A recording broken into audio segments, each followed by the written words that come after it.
The truth about building an email list is this: it's really hard to turn ice cold traffic into email subscribers. Sure, you could try to bribe them with a free ebook or an online course, but you've probably seen firsthand that that doesn't work really well. So what's the answer?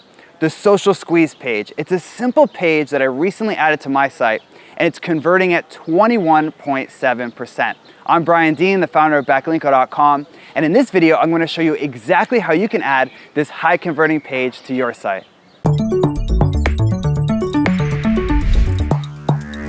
So a few months ago, I had this problem. My site was getting a fair amount of traffic, but I couldn't get anyone to actually subscribe to my email newsletter. So I tried slapping opt-in forms all over my site, and that helped a little.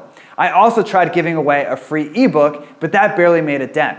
Then one day I stumbled across this page on Copyblogger called How to Write Magnetic Headlines. And I noticed that even though it was a squeeze page that existed solely to collect emails, it was beautifully designed and actually had social sharing buttons on it. And that's when I realized that the tried and true squeeze page still worked. It just needed to be adapted for today's audience. So after a lot of research and experimenting, the Social Squeeze page was born. And since putting the Social Squeeze page on my site last year, it's converting at 21.7%, which is 10 times better than any other page on my site. So you're probably wondering, what exactly is a Social Squeeze page and how can I add one to my site? Well, that's exactly what I'm going to show you how to do right now. So the Social Squeeze page that's converted so well for me is called How to Rank for Any Keyword. And on the surface, it looks like a simple page with a video on it. And in many ways it is, but there's a lot of important things on that page that make it convert so well. And those are the things that I'm going to walk you through right now. So first, you need a topic for your Social Squeeze page. And your topic is really important.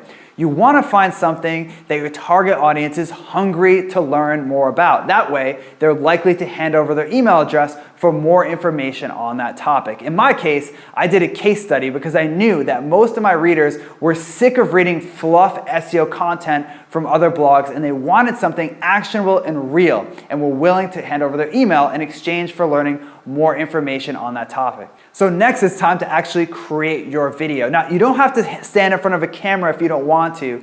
You can record a PowerPoint presentation using screencast software like Camtasia. But the important thing is that your video has to be really good, has to add value, and ideally it should be between 3 and 10 minutes. Any longer, and it's probably too long, it's gonna lose interest, and any shorter, it looks like just another squeeze page video. Because remember, with the Social Squeeze page, you're actually adding value in your video. Okay, so now it's time to create your headline and sub-headline. And like any web page online, the headline that you use for your Social Squeeze page is huge.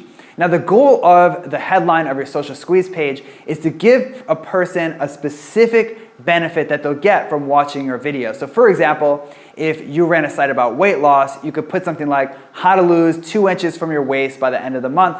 Or let's say that you ran an e-commerce site and you had a blog on that site and your e-commerce site sold rugs. You could have something like how to choose the perfect rug for any room in 3 minutes or less. So once you've reeled them in with the headline, it's time to move on to your subheadline. And the job of the subheadline is to create what's known as an information gap, which basically is going to encourage people to click on your video and watch your video. In my case, my subheadline is, here is the exact step-by-step process that I use. And that opens an information gap because the person's like, what is the step-by-step process that I used? And then they watch the video. Next, you want to add opt-in forms to your page. The first one should go right underneath your video. That's a really important place to put it because when someone's watching the video, their eyes are going to drift around the page, and the more times they see your opt-in form, the more likely they are to opt in. And you may also want to put another opt-in form at the bottom of your page, and that's for the simple reason that the more opt-in forms you have on a page, the more opt-ins that you'll generally get. And I also recommend